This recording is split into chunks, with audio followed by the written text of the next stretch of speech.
Cherry ফুলের একটা cake ডেকোরেশনের ভিডিও নিয়ে আসছি। আশা করছি ভিডিওটি লাস্ট পর্যন্ত সবাই দেখবেন। আসসালামু আলাইকুম সবাইকে, কি অবস্থা সবার? আশা করছি সবাই অনেক ভালো আছেন। আমি আল্লাহ তাআলার অশেষ রহমতে অনেক ভালো আছি। সো আলহামদুলিল্লাহ, আমাদের দেশ তো স্বাধীন হয়ে গিয়েছে, বাট তারপরও কিছু কিছু সমস্যা তো চলতেছে। যাই হোক, সবকিছু মিলিয়েই হচ্ছে জীবন।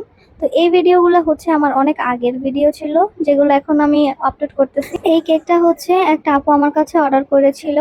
সো এই কেকটা হচ্ছে 1.5 পাউন্ডের মধ্যে ছিল। সো এই কেকটাতে আমার একটা মিস্টেক হয়ে গিয়েছিল, আমি হচ্ছে ভ্যানিলা এসেন্সটা খুব বেশি কম ইউজ করে ফেলেছিলাম, যার কারণে হচ্ছে একটু স্মেল আসতেছিল ডিমের। তারপরেও আপুটা হচ্ছে আমার সাথে কোনো রুডলি বিহেভিয়ার কারণে বলেছে যে আপু আপনার জিনিসটাতে প্রবলেম ছিল। সো এই জিনিসগুলোতে হচ্ছে আমরা অনেক কিছু শিখি আসলে। দেখা গিয়েছে যে আপুটা আমাকে বলেছিল যে আপু হয়তো বা আপনার ইমালশন বা এসেন্স কম পড়েছে, যার কারণে হালকা ডিমের গন্ধ আসতেছিল। তো যার কারণে এরপর থেকে কিন্তু এই জিনিসটা আমি খুবই কেয়ারফুলি কাজ করেছি যতগুলা কেক করেছি আলহামদুলিল্লাহ। সো অনেকেই হচ্ছে খুবই সুন্দর করে বলে, যার কারণে দেখা যেতেছে যে আমাদের ভুলগুলো আমরা বুঝতে পারি। সো এই আপুটাও সেম ছিল। অনেক বেশি থ্যাংক ইউ আপুটাকে। সো তারপর হচ্ছে এই কেকটা আমাকে আপু একটা রেফারেন্স পিক দিয়েছিল, সো আমি ওইটারই সেম সেম করা ট্রাই করেছিলাম। আর আপুটা কেকের ডিজাইনটা অনেক বেশি পছন্দ করেছিল, যে কেকের ডিজাইনটা অনেক বেশি সুন্দর হয়েছে। তো আলহামদুলিল্লাহ, আসলে চেষ্টা করি সবাইকেই সবার মন মতো পারফেক্টলি করে দেওয়ার, যদিও মানুষ কম বেশি ভুল হতেই পারে। তো আপনাদেরও কারো কাস্টমাইজ যে কোনো ফ্লেভারের কেক প্রয়োজন হলে কিন্তু অবশ্যই অর্ডার করতে পারেন। আমি আমার 100% দিয়ে কাজ করার ট্রাই করবো ইনশাল্লাহ। যে কোনো ফ্লেভার বা যে কোনো ডিজাইনের কেকই করে দেবো ইনশাল্লাহ।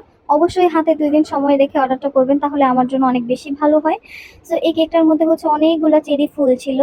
তো একটু হাইটের মধ্যে ছিল কেকটা, যার কারণে আমিও হাইটের মধ্যে করেছিলাম। এটা 1.5 পাউন্ড ছিল কেকটা। তো অনেকগুলা চেরি আর হচ্ছে আপনার পাতা ছিল অনেকগুলা। তো আমিও পিকটার সেম টু সেমই করা ট্রাই করেছিলাম। আপুটাও বলেছিল যে হ্যাঁ, আমি যেরকম রেফারেন্স আপনাকে দিয়েছি আপনি সেম টু সেম ওইরকমই করে দিয়েছেন।